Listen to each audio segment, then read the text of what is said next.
Okay, so my name's Roberto, and I decided to do my data on a data set I found in Kaggle. It explores the demographic and employment attributes for socioeconomics. And so the issue I wanted to find is to see, given a set of demographic attributes, which are basic age, education level, occupation, hours worked per week, I wanted to classify individuals into two categories, either over threshold or under threshold, which is given by the data set here at this edge. And so what I decided to do was create a random forest, although a SVM would be ideal for this. But I just wanted to get more practice on using a random forest, just because I feel like that's more that I can apply that into the real world more, especially considering my degree. So first things first, I imported pandas numpy, just basic practice. Matplotlib for plotting, as well as Seaborn, and then sklearn, because this is where the machine learning actually happens. I looked up the documentation for it, and I really like the random forest methods, so that's what I imported. So first things first, upload the data. Pretty straightforward. As we can see, this is the data shape. Although it's not explicit, it is implied. And so I wanted to make a table that gives out just this basic descriptive statistics about the data sets. So this is when I did the describe.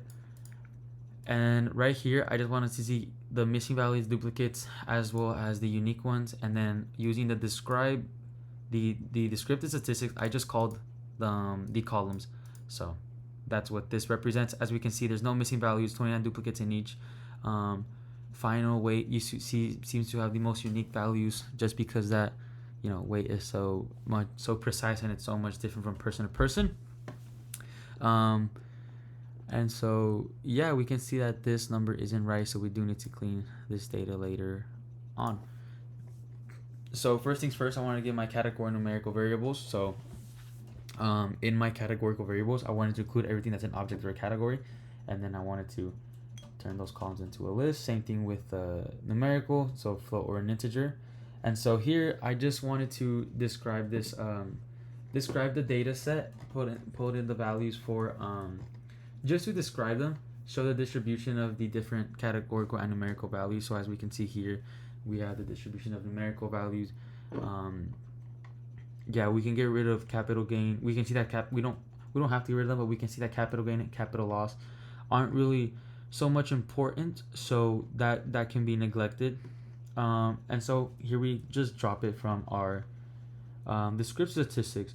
Now we can get into our confusion, our matrix, just to see which variables are highly correlated. As we can see,